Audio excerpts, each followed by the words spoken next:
Selamat siang Tribuners, jumpa lagi bersama saya Fiorena Jiretno dalam program Highlight Koran Tribun Timur edisi Jumat 17 Januari 2025.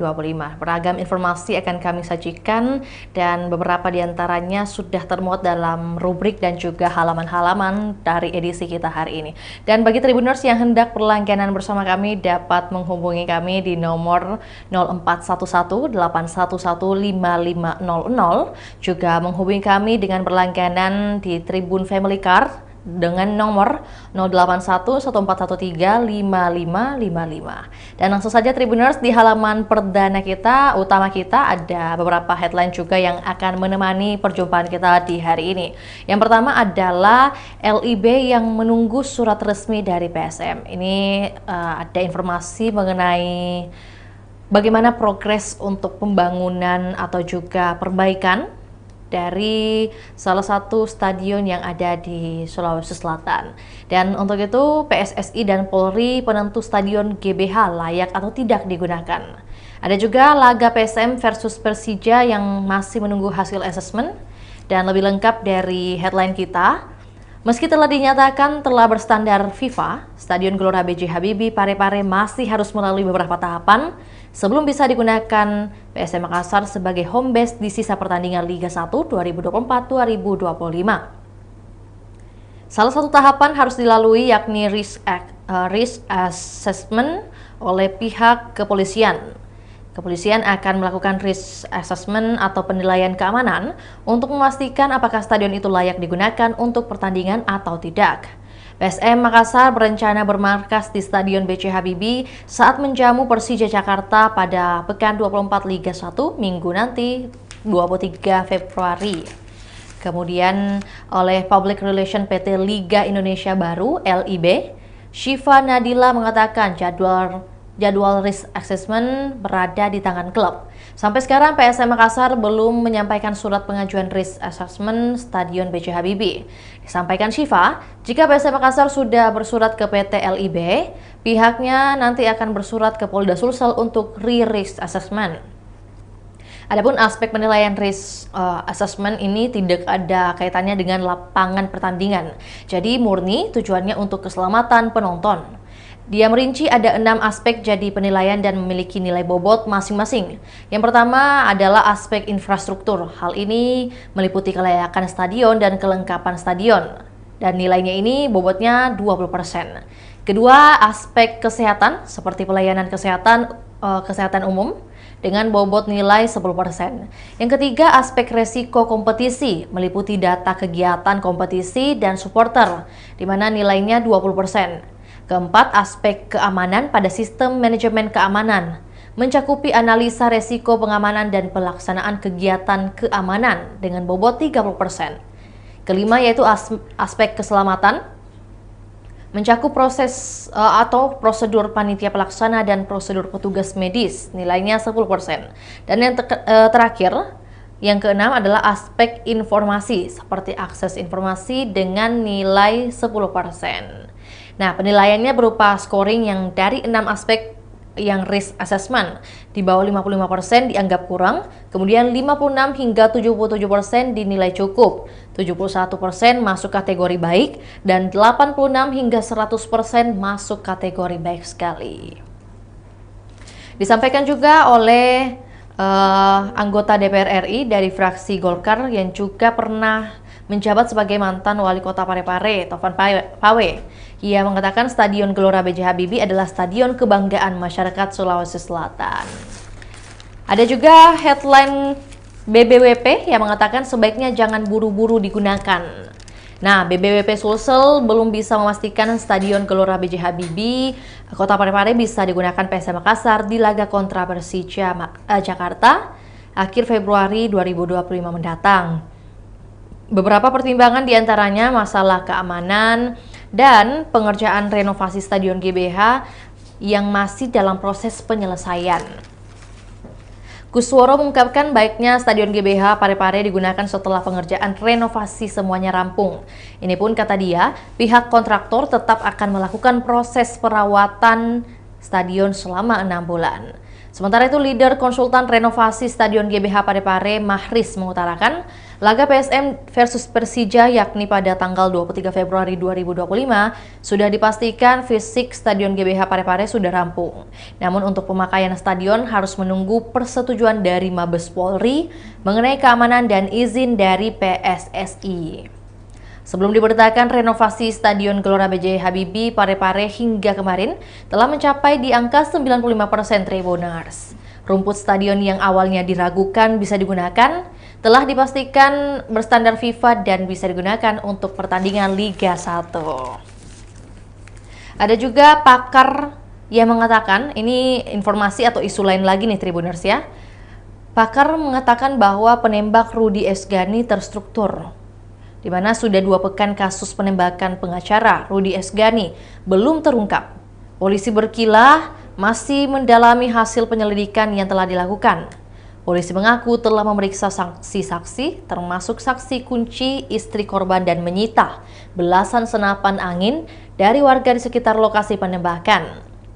Pakar kriminologi dari Unismu Makassar, Muhammad Ibnu Maulana Ruslan, mengatakan ada beberapa kendala dialami kepolisian mengungkap kasus ini. Menurutnya, kejahatan yang terstruktur dan rapi membutuhkan pendalaman kasus yang lumayan lama. Sebelumnya, kriminologi dari UNM Profesor Heri Tahir menyebut, penembakan yang menewaskan pengacara Rudy Esgani merupakan pembunuhan berencana. Ia menyebutkan pelaku pembunuhan lebih dari 1 orang.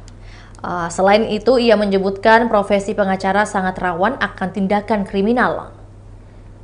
Kemudian sejauh ini sudah ada puluhan saksi yang dimintai keterangan oleh penyidik terkait peristiwa penembakan berujung tewasnya Rudy Esgani di malam pergantian tahun. Kasat Reskrim Polres Bone AKP Yusriyadi Yusuf mengatakan sejauh ini pihaknya sudah memeriksa 42 saksi.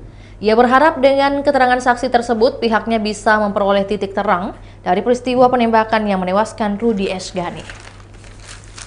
Tidak boleh ketinggalan Tribuners, dari halaman 1 kita juga ada dokumentasi bagaimana progres GBH, Stadion GBH, Stadion Gelora B.J. Habibie yang sudah rampung 95%. Di mana seperti yang saya bacakan tadi, tahapan dari risk assessment atau re-risk assessment Stadion GBH itu, PSM Makassar harus bersurat ke PT LIB, kemudian PT LIB bersurat ke Polda untuk re-risk assessment, kemudian ke Mabes Polri untuk risk assessment, dan tim Polda atau Mabes Polri turun langsung meninjau stadion untuk memberi penilaian. Untuk aspek penilaian tadi seperti yang saya bacakan, total ada 100% yang harus diperiksa dan dilengkapi oleh Stadion GBH ini. Dengan scoring masing-masing di bawah 56% berarti dikatakan kurang, selebihnya 57 ke atas dikatakan cukup, baik dan baik sekali. Ini bisa Anda saksikan juga bagaimana rumput yang ada di Stadion GBH yang awalnya mungkin diragukan oleh masyarakat dan juga para pencinta bola, tapi sudah masuk dalam standar FIFA ternyata Tribuners. Dan selanjutnya di halaman utama kita juga ada Andre Guruta Mangkoso, Profesor Dr. Muhammad Farid Wajedi terisak di sisi jenazah Nur Hasan. Ini juga berita duka yang datang dari salah satu anggota legislatif, dan dengan headline yang kami tampilkan, engkau telah mendapatkan yang jauh lebih tinggi dari yang dicita-citakan. Ya, di mana suara Andre Guruta Mangkoso, Andre Guruta Haji Profesor Dr. Muhammad Farid Wajedi bergetar, air bening mengalir di retina matanya. Meski demikian, Andre Guruta Mangkoso tak pernah terlihat mengusap mata, apalagi mengeringkan air mata dengan tisu yang disediakan. Andre Guruta Mangkoso menyampaikan takziah dalam majelis manasikul jenazah Nur Hasan bin Najamuddin di Maros, Sulawesi Selatan pada Kamis kemarin. Ia menyampaikan bahwa pada pagi hari ini kita berkumpul di tempat ini, tidak ada yang membuat kita datang kemari untuk berkumpul kecuali tidak ada kita yang menduga dan tidak ada yang merencanakan sebelumnya bahwa hari ini kita akan datang ke tempat ini, dan itulah kekuasaan Allah. Kemudian prosesi pelepasan jenazah Nur Hasan bin Najamuddin dipandu mantan Ketua Umum Ikatan santri dan mahasiswa DDI. Rumah duka dan sekitarnya dipenuhi ribuan pelayat, rata mereka adalah alumni DDI Mangkoso. Jenazah Nur Hasan tiba di rumah duka Pakasalo, Kabupaten Maros sekitar pukul 21.30 waktu Indonesia Tengah Rabu malam. Ia juga mengatakan dan juga sedikit merunduk dan mengarahkan wajah ke jenazah Nur Hasan ketika berkata, "Wahai hambaku, daripada kamu capek-capek, kamu penat untuk mengejar sesuatu yang walaupun kamu akan dijadikan sebagai sarana untuk beribadah kepadaku, tapi karena kecintaanku saya memanggil kamu mendapatkan sesuatu yang jauh lebih tinggi dari apa yang engkau cita-citakan." Andre Guruta Mangkoso menatap lurus ke depan, retina matanya semakin basah. Sejenak jeda, hening, hanya suara isak sesekali terdengar. Dan juga disampaikan oleh beliau, inilah yang terjadi pada Ananda Nur Hasan, tidak ada kata yang membuat kita lebih tetap kecuali narapi, ro pasukena. Sebelum kita lahir sudah ada takdir memang bahwa di sini batas kamu, kata Andre Guruta Mangkoso. Andre Guruta seakan merenung lalu berkata, "Siap Ki." Usai ceramah takziah, Andre Guruta Mangkoso ikut berjalan kaki ke masjid untuk memimpin sholat jenazah. Selanjutnya, Andre Guruta Mangkoso bersama ribuan pengantar ikut ke pemakaman. Bupati Maros menyambut jenazah Nur Hasan di pemakaman Islam tersebut. Dan yang terakhir ada juga headline yang dimana bukti masih kurang, jaksa kembalikan berkas uang palsu UIN.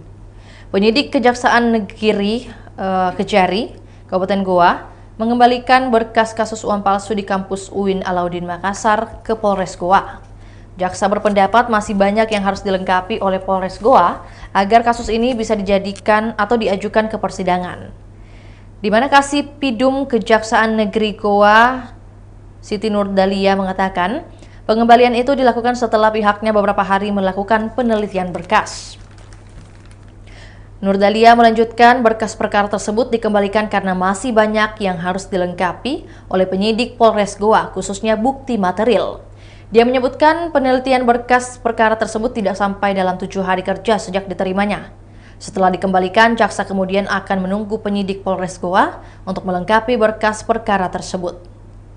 Segera diketahui penyidik Polres Goa beberapa hari lalu telah menyerahkan berkas perkara 18 tersangka Anar Salahuddin Sampetoding dan Andi Ibrahim CS ke Kejari Goa. Kasus uang palsu UIN Alauddin melibatkan banyak pihak. Selain melibatkan Andi Ibrahim, mantan Kepala Perpustakaan UIN Alauddin, kasus ini juga melibatkan pengusaha ternama Anar Salahuddin Sampetoding. Polisi bahkan menyebut Anar sebagai pelaku utama. Anar disebut sebagai orang yang merencanakan dan membiayai proses produksi uang palsu di kampus UIN Alauddin dan di Jalan Sunu 3, Kota Makassar. Dan kini Anar sudah ditahan di Rutan Kelas 1 Makassar, menunggu berkasnya rampung dan diserahkan ke Kejaksaan Negeri Goa. Dan selanjutnya kita akan beranjak ke halaman berikutnya Tribuners, halaman 3 yang penting juga untuk kita bahas dan juga pastinya banyak informasi menarik. Salah satunya pria Nrekang ditembak pakai senapan. Dikatakan oleh Kasih Humas Polres Nrekang, pelaku sempat mondar-mandir depan rumah korban. Selanjutnya tanpa sebab diketahui, pelaku kemudian menembak korban sebanyak 1 kali. Terjadi insiden penembakan di Dusun Sudu, Kelurahan Buntu Sugi, Kecamatan Alla, Kabupaten Nrekang.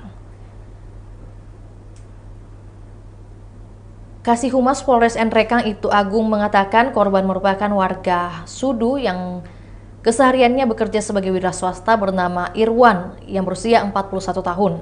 Sedangkan pelaku merupakan sekampung korban bernama Hasrullah, 39 tahun. Agung menjelaskan saat insiden ini terjadi, korban yang sedang duduk di depan rumahnya. Kemudian pelaku beserta barang bukti dibawa ke Mako Polres Nrekang untuk proses penyelidikan lebih lanjut.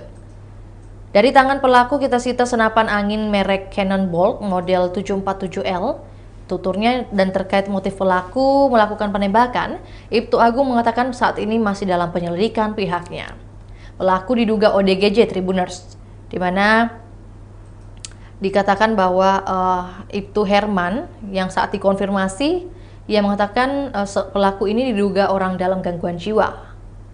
Singkatnya, sesingkat itu untuk klarifikasi adanya satu insiden yang juga terjadi di Kabupaten Nrekang, Tribuners. Ada juga yang lebih mengagetkan, potongan tubuh manusia ditemukan di pantai Tambolongan. Potongan tubuh manusia ditemukan warga di pantai barat Desa Tambolongan, Kecamatan Bonto Sikuyu, Kabupaten Kepulauan Selayar, Sulawesi Selatan pada Rabu kemarin. Penemuan tubuh manusia tersebut menggegerkan warga desa di kepulauan itu, di mana warga nelayan yang pertama kali menemukan dan melaporkan ke aparat keamanan bernama Jumarti, warga dusun Batu Palangka, Desa Tambolongan. Di tubuh manusia tersebut juga tak ditemukan identitas. Usai penemuan, warga setempat mengalas sarung warna biru agar potongan tubuh tak lagi tersentuh tanah. Dilaporkan juga bahwa kondisi tubuh sebagian besar telah membusuk, pada bagian kaki tampak tersisa tulang. Terpisah Kasat Polair Polres Selayar AKP Kasman mengatakan bahwa sampai saat ini identitas korban masih diselidiki. Ia juga mengatakan bahwa bukan anak buah kapal ABK KMN Harapan Jaya asal Pulau Lalae. Kini Polair dan Basarnas masih melakukan pencarian atas hilangnya 3 ABK tersebut. Jadi ada 2 informasi di mana ada hilangnya ABK KMN Harapan Jaya asal Pulau Lalae Makassar. Namun sudah dikonfirmasi bahwa bukan ABK tersebut yang hilang, melainkan tubuh manusia lain lagi nih. Dan ada juga baru dioperasikan Jalan Maminasata Maros amblas, Tribuners, di mana PPK 31 Balai Besar Pelaksanaan Jalan Nasional BBPJN Sulsel Irwan AR mengatakan imbasnya jalan ini terjadi pada Rabu kemarin. Amblasnya jalan diduga akibat cuaca buruk yang terus melanda wilayah ini. Irwan menuturkan pihaknya sudah menginstruksikan pihak penyedia jasa. Kendati demikian, pihaknya memastikan proses perbaikan tidak akan mengganggu arus lalu lintas di jalan ini. Pihaknya pun telah menyiapkan anggaran pemeliharaan terhadap kondisi kerusakan seperti ini.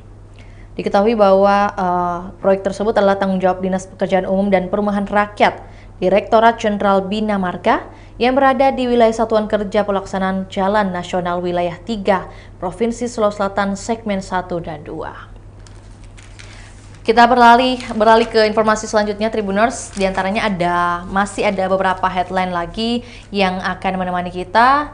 Namun yang akan kita bahas lebih lanjut ada di rubrik Makassar yang berada di halaman 6. Juga tak kalah penting ada informasi di rubrik bisnis, juga rubrik komunitas. Namun yang kita bahas kali ini sebagai penutup juga pada perjumpaan kita hari ini adalah rubrik Makassar di halaman 6. Di mana Fadlison nikmati coto hingga pisang hijau di kapal pinisi. Ini merupakan kunjungan dari Menteri Kebudayaan Republik Indonesia Fadlison yang dijamu dengan spesial oleh Wali Kota Makassar, Tani Pemanto, saat berada di Kota Makassar. Diketahui Fadlison melakukan kunjungan kerja di Sulawesi Selatan menjadi salah satu tujuannya. Fadlison disuguhi makanan khas Kota Makassar dari palu basah, coto, aneka seafood hingga makanan penutup pisang hijau. Sepanjang perjalanan kurang lebih 3 jam, Fadli tampak begitu menikmati suasana. Apalagi ada iringan musik yang menemani perjalanannya. Fadli bahkan sesekali tampil menghibur para tamu dengan mempersembahkan tembang lagu pilihannya. Begitupun dengan Dani Pemanto yang juga menyanyikan beberapa lagu favoritnya. Fadlison tentunya mengapresiasi langsung pemerintah kota, khususnya Wali Kota Dani Pemanto, karena telah menghidupkan kapal pinisi yang saat ini menjadi warisan budaya dunia UNESCO. Dan diketahui Pemkot Makassar melalui Dinas Pariwisata membuat 2 kapal pinisi yang diluncurkan pada Desember 2023, yakni kapal pinisi Adama dan Tungguma. Bukan hanya kapal pinisi, Pemkot Makassar juga menghadirkan rumah adat Toraja, Tongkonan di Mnek kawasan CPI, sehingga dapat menjadi destinasi wisata sejarah dan edukasi kepada seluruh masyarakat Sulsel, pelajar hingga para wisatawan. Ada juga Pemkot yang siap permulus 415 ruas jalan dan total 84 titik di beton. Di mana Dinas PU Pekerjaan Umum yang menyasar 415 ruas pengerjaan jalan pada tahun anggaran 2025. Dari jumlah tersebut, 297 ruas jalan yang akan dibangun terdiri dari 213 jalan lingkungan yang akan dipasang di paving block dan 84 ruas jalan dibetonisasi. Kemudian untuk rehabilitasi jalan menyasar 118 ruas jalan yang tersebar di sejumlah titik. Adapun titik-titik jalan yang disasar merupakan hasil dari musrembang, bokir dewan, aduan warga hingga laporan melalui call center. Harsono menyampaikan pengadaan paket-paket jalan tersebut dilakukan melalui e-katalog dan metode ini sudah dilakukan sejak 2023 lalu. Prosesnya pun dinilai efektif dan juga transparan. Kendati begitu, Harsono belum bisa menyampaikan alokasi anggaran untuk program pengadaan jalan tersebut. Alasannya, anggaran proyek ini masih menunggu finalisasi perencanaan. Dinas PU masih dalam tahap survei bahan yang meliputi estimasi kebutuhan beton, aspal, dan juga paving block. Dan yang terakhir akan kita bahas adalah bawa katana, 2 pengendara motor diringkus. 2 pemotor berboncengan di Kota Makassar, Sulawesi Selatan yang terciduk polisi membawa pedang panjang atau katana. Keduanya berinisial RN, berusia 21 tahun, merupakan warga Kelurahan Bangkala, Kecamatan Bangkala, dan WS, 16 tahun, warga Kecamatan Tamalan Rea. Keduanya tertangkap oleh personel Rasmo Polsek Manggala saat patroli kegiatan rutin yang ditingkatkan di wilayah rawan kriminalitas.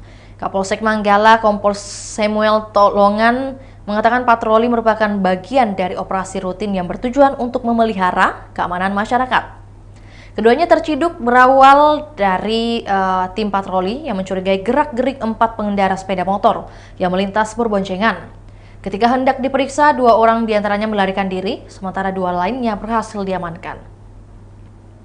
Dengan dituturkan oleh pihak terkait, diduga pelaku ini sedang melakukan konvoi dan menunggu rekannya yang lain. 2 pemuda tersebut bersama barang bukti berupa katana, pistol mainan, dan 1 unit motor trail warna biru telah diamankan di Mapolsek Manggala. Saat ini pihak kepolisian masih melakukan proses interogasi dan penyelidikan lebih lanjut terkait kasus ini. Samuel Tolongan pun menegaskan akan tetap menggelar patroli rutin dalam rangka pemeliharaan keamanan dan ketertiban masyarakat. Tentunya dari informasi ini semoga menjadi reminder juga bagi kita semua agar tidak melakukan tindakan-tindakan yang bisa merugikan banyak orang, apalagi juga merugikan diri sendiri. Dan itulah tadi informasi yang sekaligus menutup perjumpaan kita hari ini. Terima kasih Tribuners tetap menyaksikan program highlight Koran Tribun Timur edisi Jumat hari ini, dan tetap saksikan juga program reguler lainnya yang akan kami sajikan setiap harinya. Saya Fiorina Juretno mewakili kru yang bertugas pamit undur diri. Selamat siang dan sampai jumpa.